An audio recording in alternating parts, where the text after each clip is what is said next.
Hello pal, many many congratulations to you. इतनी attention मिल रही है, कैसा लग रहा है बेटा? मैम ऑब्वियसली बहुत अच्छा लग रहा है। मैंने बहुत मेहनत करी थी इसके लिए and I am very happy that such a good result has come, but still now I'm not taking it over so much because I have advance on 3rd October.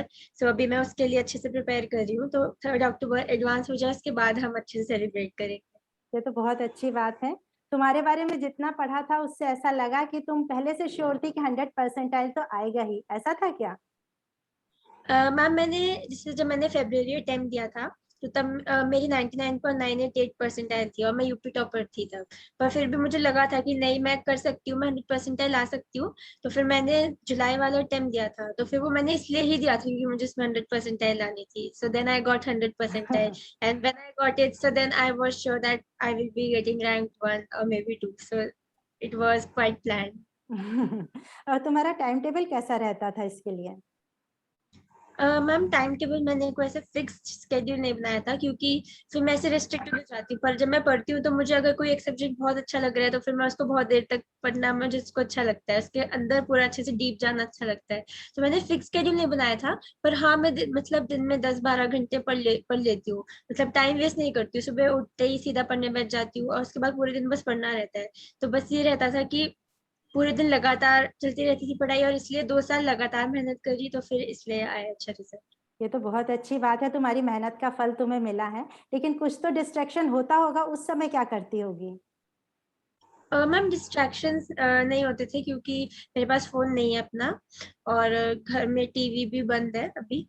तो इसलिए कोई डिस्ट्रैक्शन नहीं था मतलब। और बुक्स के साथ ही मतलब मैंने अपने आप को इतना इन्वॉल्व कर लिया था, मैं सिर्फ एग्जाम के लिए नहीं पढ़ती थी। फिर मैं उसको एंजॉय करने लगी थी। जब मैं एक एक सब्जेक्ट में बिल्कुल अंदर चली जाती थी कोई भी हम्म। टॉपिक के, फिर मैं उसको एंजॉय करने लगी थी। तो उसके बाद फिर मुझे ब्रेक्स लेने का भी नहीं लगता था कि मुझे ब्रेक चाहिए। मैं बस पूरे दिन उसको ही पढ़ती रहती थी। मतलब कहना पड़ता था मम्मा को कि अब डिनर लग गया है तो अब आ जाओ कमरे से बाहर।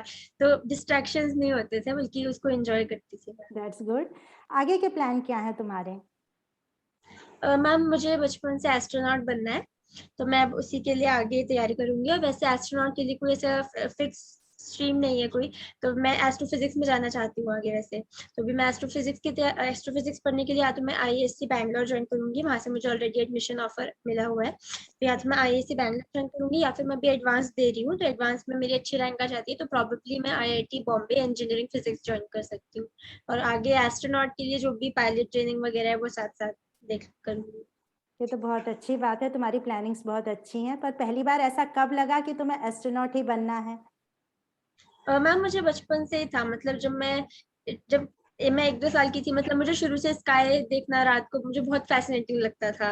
और मतलब मैंने बचपन से मतलब I always try to shine and not like the stars but like the moon which stands apart in the dark sky. तो वेरी इसलिए मैं नाइस। बचपन से ही चाहती थी कि मुझे वहां पे जाना है।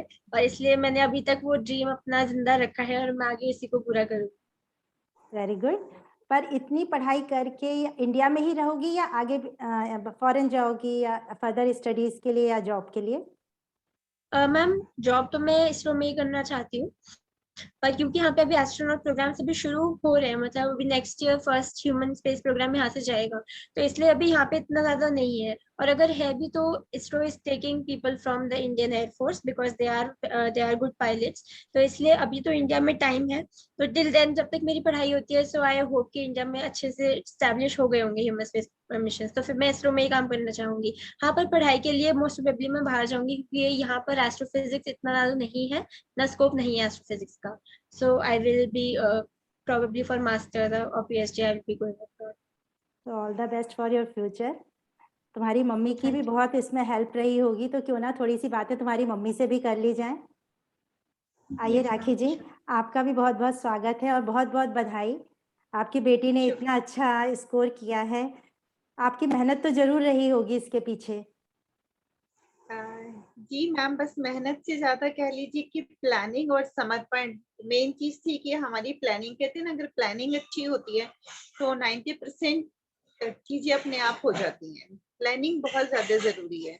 और मैंने हमेशा जब से पल पैदा हुई मैंने हमेशा यही कोशिश की कि बच्चों का ऑल अराउंड डेवलपमेंट होना चाहिए और हर आने वाली हाइपोथेटिकल सिचुएशन से बच्चों को पहले से ही किस तरीके से प्रोटेक्टिव एक शील्ड उनके सामने रखनी है। फॉर एग्जाम्पल, जैसे अभी कोरोना है तो हम मास्क लगा के जाते हैं, इसी तरह गूगल के हर पड़ाव पर अब आगे किस तरह के डिस्ट्रैक्शंस आएंगे, कब बच्चे एग्जीबिशनल बिहेवियर करेंगे, कब वो मोबाइल को डिस्ट्रैक्ट होंगे।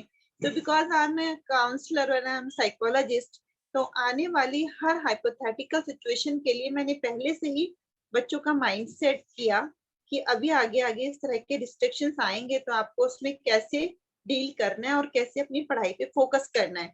तो जैसे कहते हैं एक चक्रव्यूह और एक रणनीति रही बस मेरी, बाकी योद्धा। एक तरफ हम बच्चों को कहते हैं कि नंबर्स का, मार्क्स का प्रेशर नहीं होना चाहिए, तो क्या पलक बचपन से ही ऐसी थी, स्टूडियस, पढ़ाई के लिए एफर्ट्स करने वाली? यस मैम, पल बचपन से ही ऐसी थी, बहुत स्टूडियस। जब भी 4 साल की थी तब भी इसका, जिस दिन इसका 4th बर्थडे था उस दिन पल का 7 चैनल पे लाइव टेलीकास्ट आया था। अच्छा। तो पल बचपन से ही बहुत ज्यादा स्टूडियस और हर चीज में बहुत ही अच्छी रही। तो बस हमने उसी टैलेंट को आगे निखारा बस। बहुत अच्छा लगा आपकी बातें सुन करके। आप कुछ एडवाइस देना चाहेंगी पेरेंट्स के लिए? हाँ, मैं बस यही कहना चाहूंगी कि आजकल ना, जैसे हमारे क्लिनिक पे भी बहुत सारे पेरेंट्स आते हैं इस तरह के। आजकल बच्चों और पेरेंट्स के बीच में ना जो बढ़ती हुई दूरियां हैं, जो इमोशनल इनकम्पेटिबिलिटी बढ़ हाँ रही जी, है बच्चों और हाँ जी, पेरेंट्स के बीच में, बिल्कुल, बिल्कुल। पेरेंट्स और बच्चों के बीच में कनेक्शन डिस्कनेक्ट हो रहा है और उसकी जगह पे वाईफाई अपना स्थान या नेटवर्क, सोशल मीडिया अपनी जगह लेता जा रहा है। तो मेरे ख्याल से बच्चों के साथ जितना हो सके अपना 1-to-1 इंटरेक्शन रखना चाहिए। और बच्चों को सोशल मीडिया से दूर रखने के लिए जरूरी है पहले हम खुद सोशल मीडिया से दूर रहें। बिल्कुल। हम अपने बच्चों के साथ, कहते हैं ना, सारी धरा भी साथ दे तो और बात है, एक तू जरा सा साथ दे तो और बात है। वाह! क्या बात है। चलने को तो एक पैर से भी चल रहे हैं ये, पर दूसरा भी साथ दे तो और बात है। वाह! बहुत बच्चे खूब। अपने आप, कि हम बस ये ना सोचें कि बच्चे पढ़ तो रहे हैं, ठीक मार्क्स तो ला रहे हैं, हमारा time, how much time we spend with our children doesn't matter. The thing that matter is what is the quality of time that we are spending with our children. आप बच्चों का time to time mind spa करना बहुत जरूरी है। जैसे हम अपने स्पा के लिए, फेशियल के लिए पार्लर्स जाते हैं, ऐसे बच्चों का mind spa, that is very must. So that can be done only through the one-to-one interaction with the children. So it is very important कि हम अपने बच्चों के साथ कनेक्टेड रहें, उनकी हर फीलिंग्स को समझें और उनके साथ एज अ फ्रेंड रेपो बना के रहें। जैसे आजकल मैम बहुत सारे पेरेंट्स की शिकायत है कि 1.5 साल से घर में बैठकर बच्चे बहुत जिद्दी हो गए हैं, बच्चे बहुत एरोगेंट हो गए हैं, उनको कोई दोस्त नहीं मिला। तो मैं यहाँ एक सवाल पूछना चाहती हूँ कि बच्चे 1.5 साल से किसकी संगति में हैं जो ज्यादा बिगड़ गए? अब तो पेरेंट्स ही है ना। हाँ, तो बिल्कुल सही बात। अगर मिला तो क्या हम उनके फ्रेंड्स नहीं बन पाए 1.5 साल में भी? हुँ। तो मैं यही कहूंगी कि अपने बच्चों के साथ कनेक्टेड रहिए और अपने बच्चों के साथ जुड़े रहिए, उनके दोस्त बनिए। उनके माता पिता से पहले जरूरी है कि उनका दोस्त बनना। बहुत अच्छी बात है। रेडियो सबरंग के थ्रू आपने बहुत अच्छी बात ये हम लोगों तक पहुँचाई है। बहुत-बहुत धन्यवाद।